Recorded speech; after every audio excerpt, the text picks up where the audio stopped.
అందరికీ నమస్కారం. ఇవాళ మనతో పాటు ఐకాన్ ఆస్ట్రాలజర్ గట్టపల్లి సురేష్ బాబు గారు ఉన్నారు. గురువుగారితో మాట్లాడదాం. గురుగారు నమస్కారం. జై శ్రీమన్నారాయణ. గురుగారు, డిసెంబర్ మాసంలో తులారాశి వారికి ఎలాంటి ఫలితాలు ఉండబోతున్నాయి? గ్రహస్థితి ఎలా ఉంది? ఎలాంటి రెమెడీస్ చేసుకుంటే బాగుంటుందంటారు?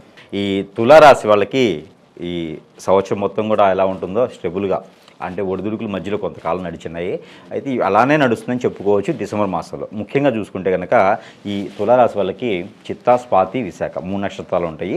దీన్ని తగ్గట్టుగా వీళ్ళకి 2వ ఇంట్లో బుధుడు, 4వ ఇంట్లో శుక్రుడు, 5వ ఇంట్లో శని ఉన్నాడు. ఈ గ్రహరీత్యా ఇప్పుడు ఇట్లా ఉందన్నమాట. దీనికి పరిహార పరీక్ష మామూలుగా ఎట్లా ఉంటాయంటే, దీనికి పర్టికులర్గా ఈ గ్రహరీత్యా ఉన్నటువంటి 5వ ఇంట్లో శని ఉండడం, 2వ ఇంట్లో బుధుడు ఉండడం, దీని ద్వారా ఏంటంటే మనం నోటి ద్వారా ఏదైనా మాట్లాడితే అది మంచి మాట్లాడినా చెడుగానే పరిగణిస్తారు. అంటే తులారాశి వాళ్ళు మంచి చేద్దామని చూసినా, మంచి మాట్లాడదామని చూసినా కూడా అది చెడుగానే ఉంటుంది. అందుకని తులారాశి వాళ్ళు డిసెంబర్ నెల మొత్తం కూడా ఏదైనా ఆధ్యాత్మికంగా ఉండడం, అసలు మాట్లాడకుండా మౌనవ్రతం పాటించడం, అంటే మాట్లాడవచ్చు వాళ్ళగా మౌనవ్రతం పాటించుకోవటం, అంటే మాట మంచి చేసినా కూడా చెడు అనిపించుకుంటున్నాం కదా. ఇప్పుడు ఎక్కడైనా గొడవలు అయితే ఇంట్లో ఏదైనా తగాద అవుతుంది. ఈ తులారాశి వాళ్ళు వెళ్ళేసి ఏదైనా తగాద తీరుద్దాం అనుకుంటే కూడా అవి గొడవలే ఇంకా పెరుగుతాయి అనమాట. ఈవిడ వచ్చేసారు, ఆయన వచ్చేసారులే మాట్లాడేశారు అని చెప్పేసి అంటారు. అలా లేకుండా సైలెంట్గా ఉంటే ప్రతిదానికి పరిష్కారం దొరుకుతుంది. ఎందుకంటే తులారాశి వాళ్ళు కొంచెం ఓర్పుతో ఉండాలి. ఈ డిసెంబర్ మాసం మొత్తం కూడా తులారాశి వాళ్ళు ఓర్పుగా ఉంటే అంతకన్నా అదృష్టం, అంతకన్నా దైవారాధన ఏమీ లేదు. వాళ్ళకి సైలెంట్గా ఉంటే అన్ని పనులు అవుతాయి. వీళ్ళు తీర్చాల్సిన తగాదాలు అయిపోతాయి, వీళ్ళు తీర్చాల్సిన అప్పులు ఆటోమేటిక్గా తీరిపోతాయి, అన్ని సమస్యలకి పరిష్కారం దొరుకుతుంది. అయితే ముఖ్యంగా జాబ్ చేసేవాళ్ళు ఎవరైనా ఉంటే తులారాశిలో జాబు చేస్తున్నారు ఆల్రెడీ అంటే కనుక జాబ్ ఎక్స్టెన్షన్ కానీ, గ్రోతింగ్ కానీ, ప్రమోషన్స్ కానీ, లేకపోతే ఎక్కడైనా ట్రాన్స్ఫర్స్ కానీ ఉండే అవకాశాలు ఎక్కువగా ఉన్నాయి. అంటే ఎప్పటి నుంచో ప్రయత్నం చేస్తుంటే కూడా జాబ్ గురించి ప్రయత్నం చేసే వాళ్ళు ఎవరైనా తులారాశి వాళ్ళు ఉంటే కనుక ఆ జాబ్ సెంట్రల్ గవర్నమెంట్ అయినా ప్రైవేట్ జాబ్స్, సాఫ్ట్వేర్స్ ఇలాంటి ఏది ఉన్నా సరే ఆ జాబ్స్ అయితే మాత్రం చేంజ్ అయ్యేదానికి ఆస్కారం ఎక్కువగా ఉంది. కాబట్టి ఎవరైనా జాబ్ చేంజ్ చేసుకోవాలనుకుంటే ప్రయత్నం చేయొచ్చు. అంటే ఉన్న జాబ్లో మాత్రమే, కొత్త జాబు కాదు. కొత్త జాబులు అయితే ఇప్పుడు లేవు. అక్కడ వాళ్ళకి తులారాశులు కొత్త జాబ్ వచ్చేటం అదృష్టం లేదు. కాబట్టి ఉన్న జాబులు ఎక్స్చేంజ్ చేసుకోవడానికి కానీ, దానికి సంబంధించిన ప్రమోషన్స్ కానీ అవకాశం ఉంది. కాబట్టి ప్రయత్నం చేసుకోవచ్చు. అలానే వీళ్ళకి ఆరోగ్యరీత్యా కూడా కొంతమేర బాగుందని చెప్పుకోవచ్చు. వీళ్ళకి ఎక్కువ దైవారాధన చేసుకుంటేనే చాలు. ఎందులైనా సరే ఈ తులారాశి వాళ్ళు మొత్తం కూడా ఈ యొక్క 5వ ఇంట్లో శని ఉన్నాడు కాబట్టి ఆ శని భగవానుడు తొలగేదానికి ఎక్కువ ఆస్కారం ఉంది. కాబట్టి పిల్లల కోసం ప్రయత్నం చేసేవాళ్ళు, పెళ్ళిళ్ళు అయ్యి చాలా సంవత్సరాలు అయిపోయి పిల్లలు పుట్టలేనటువంటి వాళ్ళు చాలామంది ఉంటారు. ఈ తులారాశి భార్య ఉండొచ్చు, భర్త ఉండొచ్చు. వీళ్ళు ఏదన్నా ఈ డిసెంబర్ మాసంలో 15వ తారీఖు తర్వాత కనుక ప్రయత్నం చేసినట్లయితే అది హాస్పిటల్లో అయినా, ఐవీ అయినా, లేకపోతే మెడిసిన్ ద్వారా అయినా, లేకపోతే వీళ్ళు ఓన్గా ఏదైనా ప్రయత్నం చేసుకుంటే కూడా ఆ ప్రయత్నం మేర అవకాశాలు అయితే ఎక్కువ కనిపిస్తున్నాయి. కాబట్టి డిసెంబర్ 15వ తారీఖు తర్వాత వీళ్ళు పిల్లలు పుట్టేదానికి ప్రయత్నం చేసుకోవచ్చు. ఖచ్చితంగా వీళ్ళు చేసుకుంటే ఆ ఒక అదృష్టం అనేది ఉంటుంది. రెండోది, వీళ్ళకి ఆరోగ్య సమస్యలు మనం ఆల్రెడీ చెప్పుకున్నాం. ఆరోగ్య సమస్యలు కూడా కొంతపాటిగా తొలగేదానికి ఆస్కారం ఎక్కువ కనిపిస్తూ ఉంది. ప్రకృతి వైద్యం చేయించుకుంటే మరీ మంచిది. వీళ్ళు ఎక్కడైనా విదేశాలకి, లేకపోతే విహారయాత్రకి, దైవారాధనకి విహారయాత్రకి చేయాలనుకున్న వాళ్ళు కూడా ఈ తులారాశి వాళ్ళు ఈ మాసంలో అనుకూలంగా ఉంది కాబట్టి ప్రయత్నం చేయొచ్చు. ఎక్కడున్నా, ఏ అనుకూలంగా ఉన్నా, ఏ ప్రయత్నం చేసినా కూడా నోరు ఆలోచించుకొని ఎదుటి వాళ్ళు 10 మాటలు మాట్లాడితే మీరు ఒక మాట మాత్రమే మాట్లాడే ప్రయత్నం చేస్తే ఖచ్చితంగా మీకు ఆ అనుకూలమైన సమయంలో మీకు అనుకూలంగా అన్నీ జరుగుతాయి. తులారాశి వాళ్ళు ముఖ్యంగా మాట్లాడకూడదు. ఎక్కువగా మాట్లాడకుండా ఉంటే అన్ని రకాల ప్రయత్నాలు మీకు అనుకూలిస్తాయి అనమాట. ఎక్కడైనా లోను ప్రయత్నం చేయాలనుకున్నా కూడా చేస్తే తులారాశి వాళ్ళు గత కొంతకాలంగా బిజినెసెస్ ఏమైనా డల్గా ఉంటే కూడా ఈ మాసంలో కొంతమేర అవకాశాలు కనిపిస్తూ ఉన్నాయి. అందులో బట్టల షాపులు, వస్త్ర షాపులు కానీ, అలానే కాస్మెటిక్స్ కానీ, లేడీస్ ఎంపోరియం షాప్స్ కానీ ఉంటే వీళ్ళకి ఇంకా ఆ బిజినెస్ అనేది గ్రోతింగ్ కనిపిస్తూ ఉంది బాగా ఈ డిసెంబర్ మాసంలో. వీళ్ళకి ఇంకేదైనా మ్యారేజెస్, పెళ్ళిళ్ళు కొత్తగా కావాలనుకునే వాళ్ళు కనుక ఈ డిసెంబర్ మాసం వరకు ఆగితే కొంతమేర మంచిది. కొత్తగా సంబంధాలు చూసినా కూడా ఈ డిసెంబర్ మాసం తులారాశి వాళ్ళకి అంతగా మ్యారేజెస్ విషయంలో కలిసి వచ్చేదానికి ఎక్కువ కనిపించట్లేదు. అంటే ప్రతి సంవత్సరము ఏమో కానీ ఈ సంవత్సరం మాత్రము గ్రహాలు పెద్దగా అనుకూలంగా లేదు. ఆల్రెడీ ఏదైనా ముందు మాసాల్లో పెళ్ళయి ఉంటే సరే. అంతేగాని కొత్తగా సంబంధాలు ఏదైనా ఉన్నా కూడా డిసెంబర్ మాసం 1 కాదనుకోకుండా సంక్రాంతి తర్వాత వచ్చేటువంటి 2020 సంవత్సరం జనవరి నెలలో వచ్చేటువంటి సంక్రాంతి తర్వాత కనుక కుదుర్చుకునే పని అయితే మంచి జరుగుతుంది.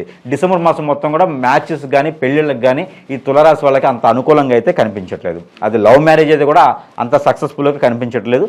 దానివల్ల నష్టమే ఉంది. తులారాశి వాళ్ళకి లవ్ మ్యారేజ్ డిసెంబర్ మాసంలో అయితే అట్రాక్షన్ ఒకటే ఉంది. మ్యారేజ్ అయిన తర్వాత ఖచ్చితంగా గొడవలు అయ్యేది ఉంది కాబట్టి కొన్ని రోజులు పోస్ట్పోన్ చేసుకుంటే మరీ మంచిది. వచ్చే సంవత్సరం జనవరి నెల వరకు ఆగితే మరీ మంచిదన్నమాట. అయితే వీళ్ళు తులారాశి వాళ్ళు కనుక ఏదైనా కోర్టు వ్యవహారాల్లో కనుక ఉంటే ఎప్పటి నుంచో గత 5 సంవత్సరాలు 2.5 సంవత్సరానికి కోర్టులో కనుక ఏదైనా ఇష్యూ నడుస్తూ ఉండి ఈ చెక్ బౌన్స్ కేసులు కానీ మనీ సర్క్యులేషన్ బిజినెసెస్లో పార్ట్నర్షిప్లో ఏదైనా చెక్ ఫెయిల్ అయినటువంటి కేసెస్ ఏమైనా ఉంటే కనుక కోర్టు వ్యవహారాలు ఉంటే వాటికి కూడా కొంచెం మేర చొక్కెదురని చెప్పుకోవచ్చు. ఏది డిసెంబర్ మాసంలో అయితే కొంతమేర చొక్కెదురని చెప్పుకోవచ్చు. అవి కూడా వచ్చే సంవత్సరం జనవరి నెల తర్వాత కొంతమేర మెరుగుపడేటువంటి అవకాశం ఉంది. కాబట్టి డిసెంబర్ మాసంలో కోర్టుకు సంబంధించిన ఖర్చులు కానీ ఎవరైనా ఫీజులు డిమాండ్ చేసి అడిగితే మిమ్మల్ని భయపెట్టే వాళ్ళు ఉంటే కూడా కొంతమేర ఆగమని సమయం తీసుకోండి. ఎందుకంటే డిసెంబర్ మాసంలో ఎలాంటి ఖర్చులు పెట్టినా ఎలాంటి కోర్టుకు సంబంధించిన వ్యవహారాల్లో ఈ యొక్క తులారాశి వాళ్ళు వేలు పెట్టినా కొత్తగా కేసులు ఏమన్నా సరే తులారాశి వాళ్ళు స్టేషన్లో కానివ్వండి కోర్టులో కానివ్వండి ఎక్కడికైనా నోటీసులు పంపించినా కూడా అవి అంత పెద్దగా అనుకూలంగా లేవు. తులారాశి వాళ్ళకి అంత పెద్దగా అనుకూలంగా లేదు, నష్టపోతారు. కాబట్టి తులారాశి వాళ్ళు ఇలాంటి కోర్టులో కేసెస్ పెట్టాలన్నా కేసు నడిపించాలన్నా కూడా కొంతమేర ఆగితే మరీ మంచిది. ఎక్కడైనా వీళ్ళకి ఫ్రాడింగ్ కేసెస్ ఎక్కువగా ఉంటాయి. తులారాశి వాళ్ళకి ఏంటంటే ఫైనాన్స్ సంబంధించిన దాంట్లో ఫ్రాడింగ్ కేసెస్ ఎక్కువ ఉంటాయి. ఎవరికో ఎప్పుడు ఎక్కడికో వెళ్తున్నా అంటే హెల్ప్ చేస్తారు, వాళ్ళేమో దాటేసుకుంటారు, డబ్బులు ఎవరు. దానికి వీళ్ళు ఏం చేస్తారంటే కేసెస్ పెట్టేసి వీళ్ళకి ఏంటంటే ఎక్కువ లాకి సంబంధించి కూడా ఎక్కువ అవగాహన ఉంటుంది. ఎక్కువ ఏంటంటే వీళ్ళు రిస్క్ తీసుకోరు, దేనికి సంబంధించిన వాళ్ళే హ్యాండిల్ చేస్తారు కదా అన్నట్టుగా వీళ్ళు ముందుకు చూపుకి వెళ్ళిపోతారన్నమాట. ఇప్పుడు మీరు డాక్టర్ ఉన్నారనుకోండి, ఏదైనా ఇష్యూ ఉందంటే డాక్టర్ దగ్గరికి వెళ్ళమని చెప్తారు. ఏదైనా లాయర్ ఉందనుకో లాయర్కి సంబంధించిన విషయం ఉంటే అక్కడికి వెళ్ళమని చెప్తారు. అంటే వీళ్ళు పెద్దగా రిస్క్ తీసుకోరు. వీళ్ళ ఆలోచన విధానం ఏంటంటే సింపుల్గా చూస్తారు తప్పితే రిస్క్ చేయరు. అందుకని కోర్టుకు సంబంధించిన వ్యవహారాలు ఏమైనా ఉంటే కూడా అక్కడ కోర్టులో ఎటువంటి ఖర్చులు కనుక లేకుండా చేసుకునే పని అయితే మరింత మంచి కాలం ముందుంది. కాబట్టి ఈ ఒక నెల మాత్రం డిసెంబర్ మాసం మొత్తం కూడా సైలెంట్గా ఉంటే చాలా మంచి ఆ దైవానుగ్రహం ఉంటుంది. కాబట్టి ప్రశాంతంగా దైవానికి సంబంధించినటువంటి ఆ ప్రక్రియ ప్రకారం చేసుకుంటే మరీ మంచిది. ఏదైనా హోమాలు కానీ జపాలు కానీ ఇలాంటి ఏదన్నా చేసుకుంటే మరీ మంచిది. ఏదైనా పర్యాటన చేస్తే కూడా ఇంకా మంచిది. వీళ్ళు గారు మరి తులారాశి వారు ఈ డిసెంబర్ మాసంలో ఎటువంటి పరిహారాలు చేసుకుంటే బాగుంటుందంటారు? ఖచ్చితంగా వీళ్ళకి ఏంటంటే పరిహారం చాలా ముఖ్యం. ఈ డిసెంబర్ మాసంలో చేసుకుంటే ఇంకా ఫలించేదానికి అదృష్టం ఉంటుంది. కాబట్టి ఎలానో ధనురాశిలోకి రవి భగవానుడు వస్తున్నాడు కాబట్టి వీళ్ళకి రవికి ఆజ్ఞ నీళ్లు ప్రతిరోజు కూడా రవి భగవానుడు ఎవరైతే ఉన్నాడో భానుడికి వీళ్ళు కనుక ప్రతి నిత్యము ఉదయమే లేవగానే స్నానం ఆచరించేసి పవిత్ర స్నానాలు ఆచరించేసి చన్నీటి స్నానం ఇంకా మరీ మంచిది. వాళ్ళ హెల్త్ సహకరిస్తే మాత్రమే ఈ స్నానం ఆచరిస్తే వీళ్ళు ఆచరించేటువంటి స్నానం తర్వాత రవి భగవానుడికి గనక వీళ్ళు నీటిని ఆజ్ఞ రూపంలో ఇచ్చినట్టయితే కనుక వీళ్ళకి ఆరోగ్యపరంగా ఆర్థిక పరంగా కూడా నష్టాలు ఏమైనా ఉంటే కూడా అవి వీళ్ళ దగ్గరికి చవి చూడకుండా వీళ్ళ కొంతమాటు వెసులుబాటు కనిపించేదానికి ఆస్కారం ఉంటుంది. అలానే గం గణపతైన నమః ఈ మంత్రాన్ని లేదా నమో ఈశ్వరాయ నిశ్చయ అనే ఒక మంత్రాన్ని వీళ్ళు ప్రతినిత్యం కూడా 108 టైమ్స్ చదివినట్టయితే కనుక పారాయణ రూపంలో చదివినట్టయితే వీళ్ళకు ఉన్నటువంటి ఆ శని భగవానుడి యొక్క అశుభ దృష్టి తొలగిపోయేసి శుభదృష్టి ఉంటుంది. ఆర్థిక పరమైనటువంటి నష్టాలు కూడా వీళ్ళు చవిచూచేదానికి ఉండదు. కొంతమేర వెసులుబాటు కనిపించేదానికి ఆస్కారం ఉంటుంది. వీళ్ళు ఇంకా కూడా ఆవుకి గనక వీళ్ళు ఆకుకూరలు కానివ్వండి దోసకాయలు వీళ్ళు ఎంత వెయిట్ అయితే ఉంటారో ఇప్పుడు ఎగ్జాంపుల్గా ఒక 50 కిలోలు ఉన్నారనుకోండి, తులారాశి ఒక స్త్రీ కానీ పురుషులు కానీ 50 కిలోలు ఉంటే ఒక 5 కిలోలు అంటే 10%, 60 కిలోలు ఉంటే 6 కిలోలు, అలాగ వీళ్ళు 30 కిలోలు ఉంటే 3 కిలోలు ఈ చొప్పున దోసకాయలను దొరుకుతాయి. ఈ దోసకాయల్ని కనుక ఆవు గోశాలలో కానీ ఆవులకు కానీ తినిపించేటట్టయితే కనుక వీళ్లకు ఉన్నటువంటి గ్రహరీత్యా దోషం వీళ్ళకున్నటువంటి ఆరోగ్య సమస్యలు కూడా తొలగిపోయేసి వీళ్ళు అందరూ కూడా బాగుండేందుకు ఆస్కారం ఉంటుంది. కాబట్టి ఖచ్చితంగా ఈ డిసెంబర్ మాసంలో ఈ చిన్నపాటి రెమెడీస్ అందరూ తులారాశి వాళ్ళు చేసుకొని సుఖంగా ఉంటే చాలా బాగుంటుంది.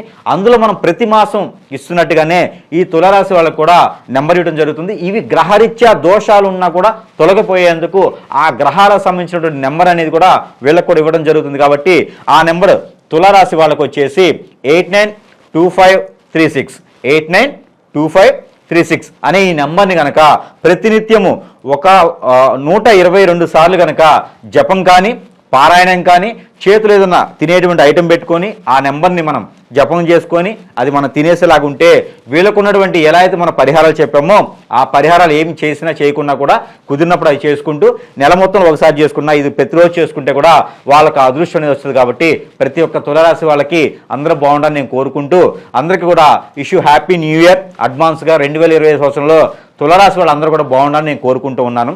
జై శ్రీమన్నారాయణ.